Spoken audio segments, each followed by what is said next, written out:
Local government polls will be contested under a new symbol. A statement from former Minister Basil Rajapaksa. අනිවාර්යයෙන්ම අපි මේ නව ලකුණකින් සම්දානකින් තරම් කරමු. එහෙම තාම තීන්දුවක් නැහැනේ.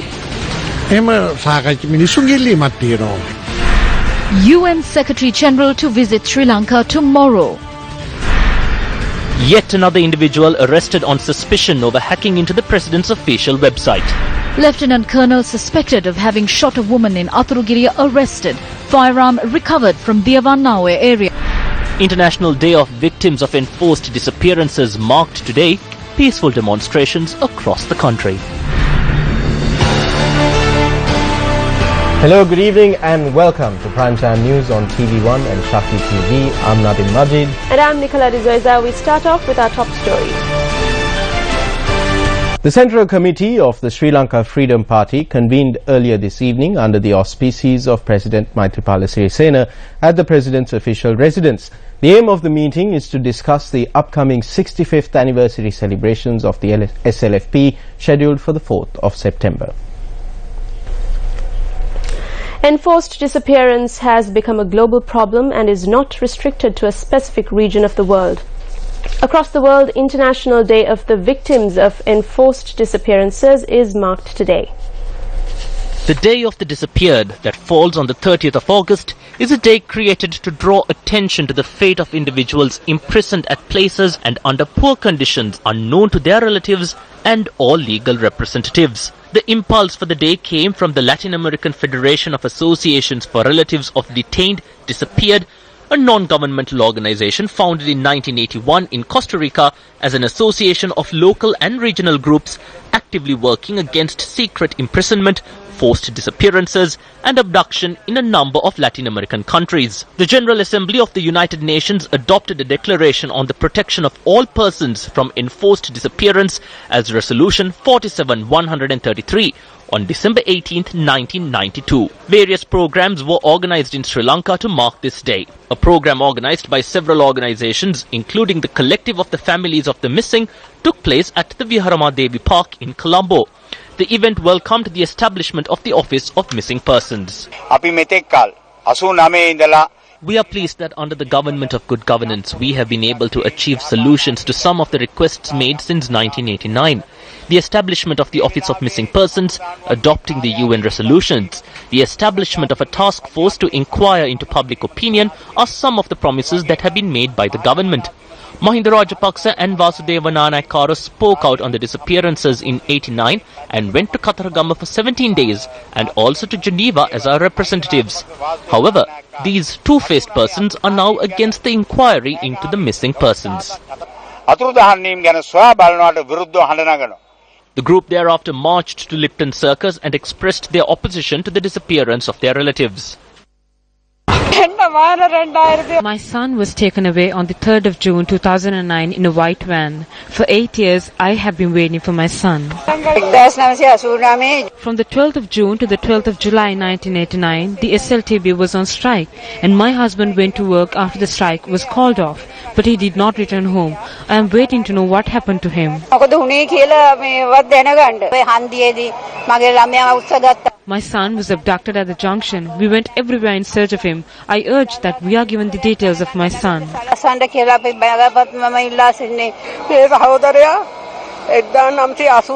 My brother was taken to the Hunumulla camp on the 18th of October 1989. What happened to my brother? We seek justice.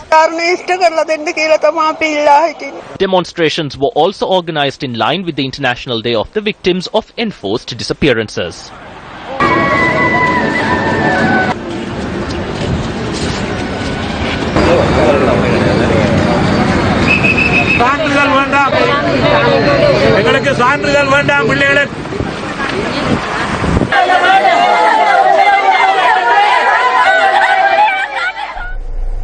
In the recent past, much debate has taken place over the disappearances of journalist Prageeth Ekneligoda and members of the Jana Aragala movement Kuhan Muruganandan and Lalit Kumar Veeraj.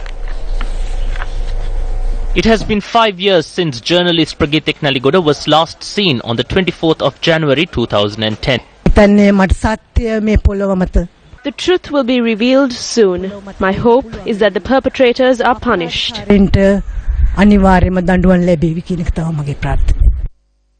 Members of the Jana Aragama movement, Kuhan Muruganandan and Lalit Kumar Veeraraj, were last seen on the 9th of December 2011 in Jaffna. Former chairman of the Presidential Commission to investigate into complaints regarding missing persons, Maxwell Paranagama, speaking to News First today, commented on the commission's tenure and mandate. No, objective was not completely accomplished, but our mandate normally issued for 6 months and it is extended after expiry every 6 months. This time it was not extended because there was a request at Geneva that our commission should be dissolved and a permanent Muslim person office must be established. For that the government has presented a bill, and thereafter according to the bill office will be set up and they will continue, I think, some of our work. So they will have to come to final. The permanent office will be a permanent government institution, and I suppose they will, according to that bill, they will have much more power than our commission, and they will get more resources. So they should be able to do it.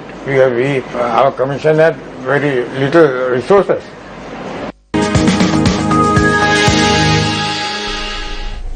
Ban Ki-moon, the Secretary General of the United Nations, will arrive in Sri Lanka tomorrow, marking his second official visit to the island.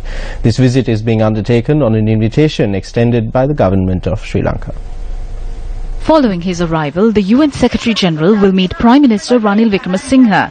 He will then call on President Maithripala Sirisena on the 1st of September. The UN Secretary-General will also travel to Galle on the 1st of September, where he will participate in an event under the theme Reconciliation and Coexistence, the Role of Youth. On September 2nd, Ban Ki-moon will travel to Jaffna, where he will meet the Governor of the Northern Province, Reginald Kure, Leader of the Opposition, R. Sambandhan, and members of the TNA, and visit a resettlement site.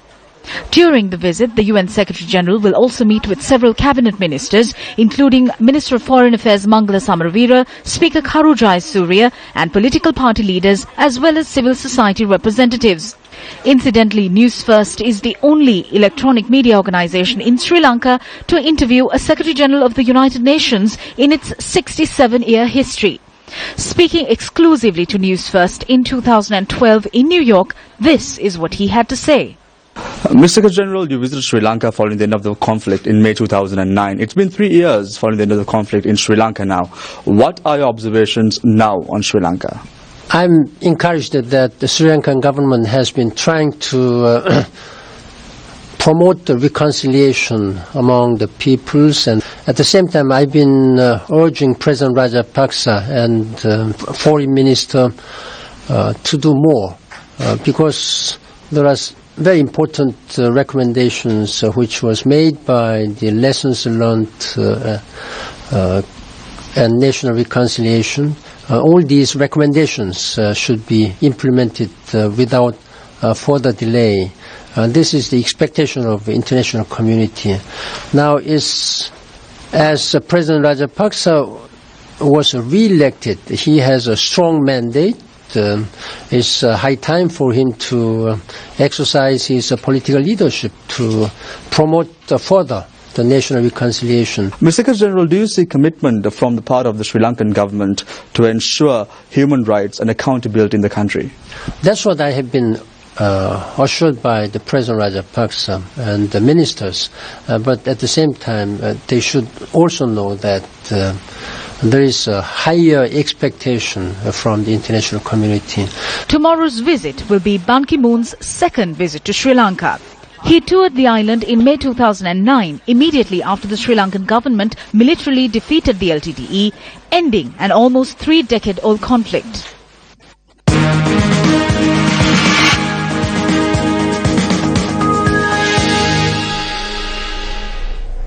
Court today placed under probation the school student who was arrested on suspicion yesterday over hacking into the president's official website and changing its content.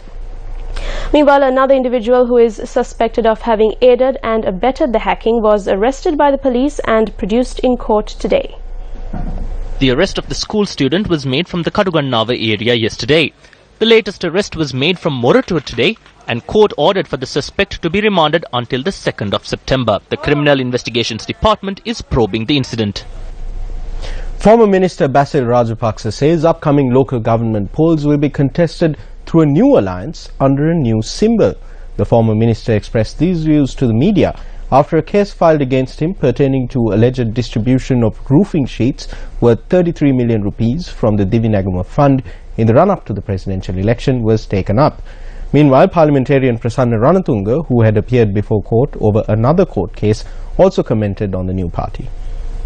Filing of indictment against former Minister Basil Rajapaksa over alleged misuse of 33 million rupees from the Divi Naguma Fund to distribute roofing sheets in the run-up to the presidential election was postponed to the 10th of October. The order was made as the second suspect in the case, Kitsiri Ranawaka, the former Director General of Divi Naguma, was not produced in court today. Kitsiri Ranawaka is already in remand custody over alleged irregularities which are said to have taken place at the Tourism Promotion Ministry. High Court Judge N.A. Karunatilaka ordered that all 4 suspects be produced in court on the 19th of October. It is said that a separate party will be formed at the local government elections. What is the view on this? Yes, we will definitely contest through a new alliance and under a new symbol. Organizers are being removed ahead of the local government elections and the convention is also coming up. What decision have you made on this? We are not the ones who are removing electorate organizers. Will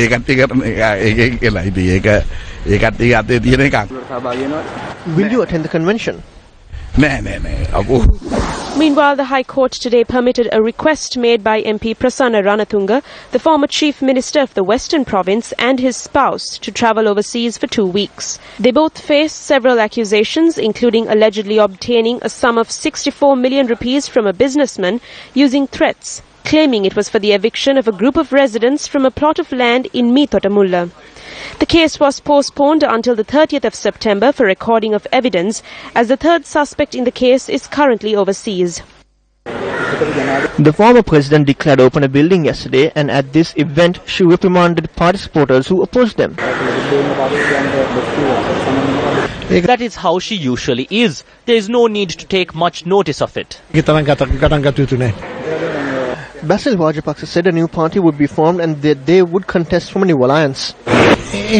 Such a decision has not been taken yet. The people are calling for it. Basil Rajapaksa made this statement just now. What did he say? He said they will definitely contest local government elections under a new symbol. That is the request. We shall see what transpires in the future. It is being said that those who do not attend the SLFP anniversary celebrations will have their party membership revoked. All I can say to that is, thank you very much. Sri Lanka Freedom Party members representing the government and the opposition commented on the party anniversary celebrations that will take place in Kurunegala. Chief Minister of the Northwestern Province, Dharmasiri Dasanayake, addressed the media today. We are prepared to make this year's anniversary celebrations the most successful in party history. The main grounds have been selected as the venue for the event. At times, these events are held in obscure places in fear of the crowd turnout. This time it is different. We are hosting the 65th anniversary of the Sri Lanka Freedom Party. The Central Committee had decided to invite all political parties, and I believe that the United National Party will also be invited. They will attend.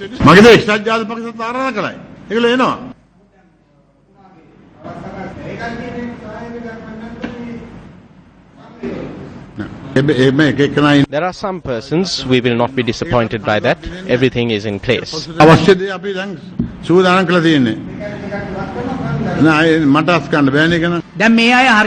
have found out that these anniversary celebrations are being carried out successfully. That is why our brothers from the joint opposition are making an issue out of it. The SLFPers have made it a point to attend the party anniversary celebrations on the 4th. බලයට පාලකී ගේ ඇසලට වැටුනේ නැති ප්‍රශ්නයක් තමයි මේ ලදරු පාසල. වෙහි කාලට මේක තෙමනවා. ඒ වගේම හුලඟට තහඩුත් යනවා. අපිට ඇත්තටම හරිම බයයි. ගේ රජයවත් මේ රජයවත් බලධාරීන් කිසිම කෙනෙකුට අසල ගැටුන්නේ නැහැ. සමාජයේ තැන්වලට යන මිනිස්සු පටන් ගන්න තැන තමයි මෙතන පෙර පාසල කියන්නේ. කොච්චර දේශපාලඥයෝ හැම කෙනෙක්ම වගේ මෙතනින් ගියා. ඒ කිසිම කෙනෙකුට මේ අපේ ලදරු පාසල නිම කරලා දෙන්න තරම් මේ ඇස් පෙන්නුනේ නැහැ. This is not the beginning of another news story. It is the voice of a community that is waiting for a long-standing problem to be resolved. Having heard this voice under the Gum at the 100 Days initiative, News First has laid the foundation to fulfill a broken promise. Gum at the 100 Days, Day 42. This is the building where children at the Padipa Loka Preschool in Kadaratmale, Hambawa learn their ABCs. These premises, which cannot even boast of the bare necessities for early childhood education, becomes a muddy swamp whenever it rains. While wondering how much a dire situation could have escaped the eyes of so many people who have passed through this village, under the Gum at the 100 Days initiative, it was decided that the time for waiting was over and that a solution was required now.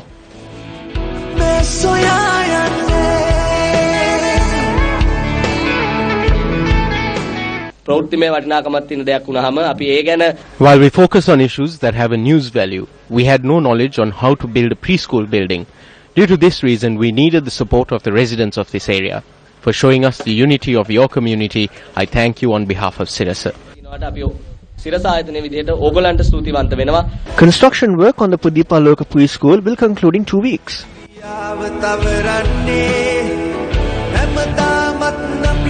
Ajitha Wijayatunga, a prominent businessman, came forward to sponsor this project.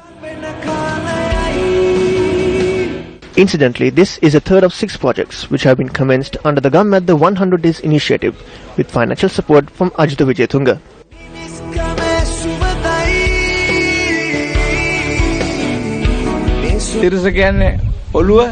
Sirasa means the head, but we can see that they have a heart too. They have a pulse. Sirasa is an exemplary channel. If Sirasa says they will do something, it will be done. Individuals who work to mitigate the hardships faced by their countrymen are true leaders of the people. They are heroes. They are kings. Sirasa is a king in this country. They are a leader of the people. People who support these endeavors are also true leaders of the people. The Gum at the 100 Days initiative continues on its mission to resolve the hardships and suffering and uplift the livelihoods of people for whom development has been a myth throughout the history of our republic.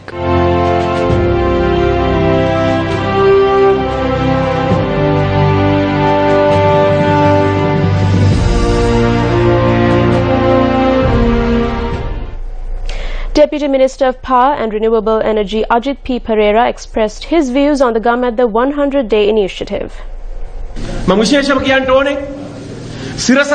I must specially state that the Sirasa Gum at the initiative reaches out to villages, listens to issues faced by the people and tells us of the suffering they endure.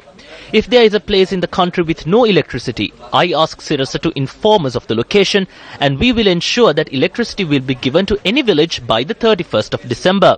This will be done under the Electricity for All project. We applaud your program. Let us know of the issue. We are here to resolve your electricity issues.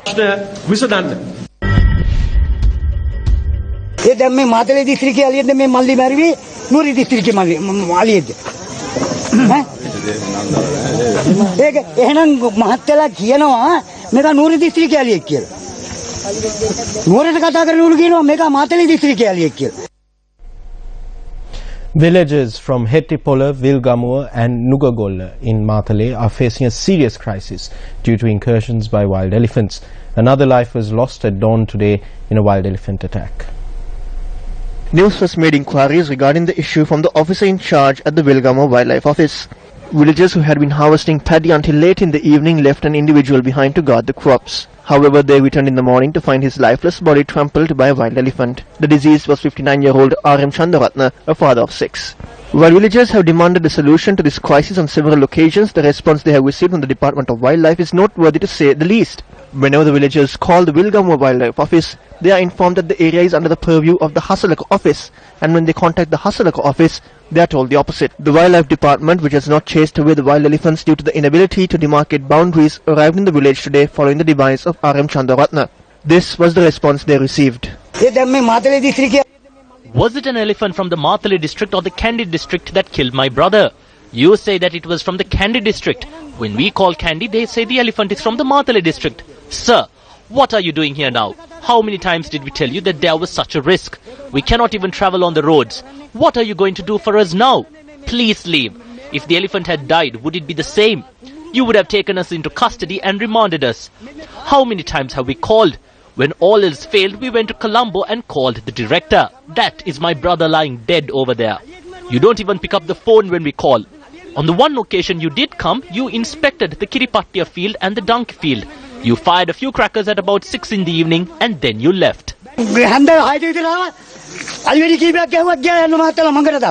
noted that while the village is located on the border between two districts, if his office is informed, they would intervene regardless. However, he noted that there are only 4 officers attached to the Wilgamo office and that the only vehicle they possess is under repairs. The Wilgamo Wildlife Office highlighted the fact that such issues arise as a result of a scarce number of wildlife officers being required to cover an area spanning 30 Gram and Ladari divisions in 3-wheelers. Police arrested an Army Lieutenant Colonel this morning on suspicion in connection with the shooting of his wife in Athuragiriya recently. Police also recovered a firearm this afternoon. The firearm was recovered from beneath the Japanese Friendship Bridge along the Diavanna Oya. Police said that his assistant and driver provided assistance in recovering the weapon.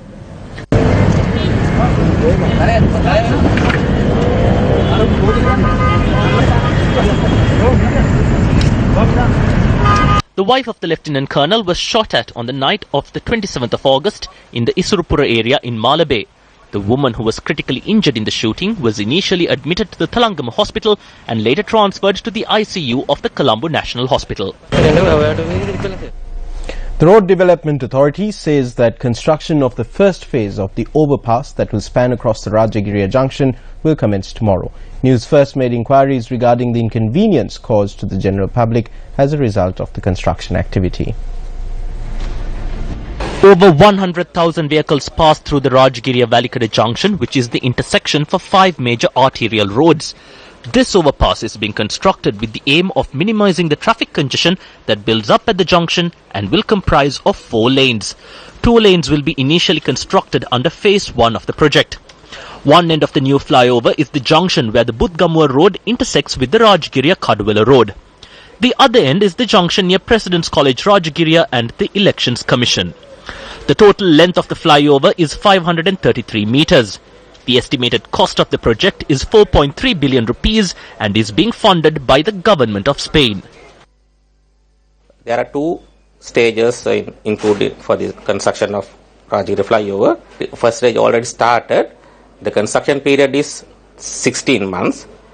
So we expect to complete the first stage in August 2017. The second stage we are going to start immediately after opening the first flyover. The completion date of the entire flyover will be on December 2018. With construction works set to commence tomorrow, police say that motor traffic along the Rajagiriya junction will be limited at times. As a result, vehicles approaching from Kottava can turn off from Thalawatgoda and proceed towards Nugegoda. Meanwhile, motorists arriving from Malabe can turn off from Koswata and travel towards Mulleriava. Large signs were erected around the Rajagiriya junction today, informing motorists of the diversions in traffic that will be made from tomorrow. These 2 junctions are intersections for major arterial roads coming in from Rajagiriya, Angoda, Kadwala, Kotte, Navala and Nugegoda towards Boralla, Colombo.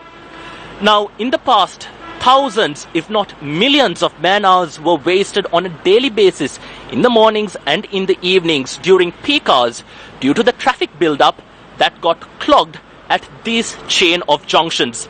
Now, the new proposed 533-meter long flyover that is supposed to be built over these junctions is supposed, according to authorities, to minimize the traffic that builds up here.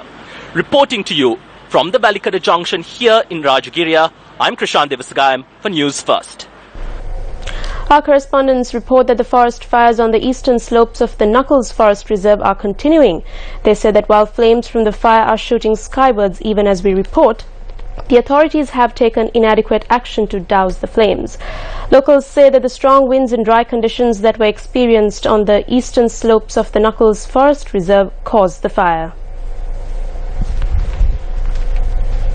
The annual Ther festival of the iconic Nallur Kovil in Jaffna, which showcases Sri Lanka's religious and cultural diversity to the world, commenced today.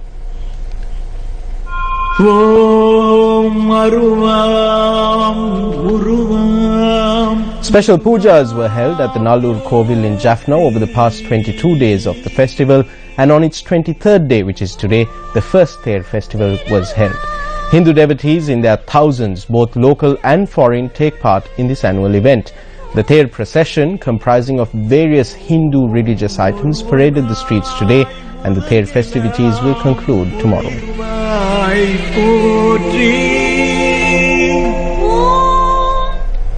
The final workshop of the site's Pre-COP 17 was held in Colombo today.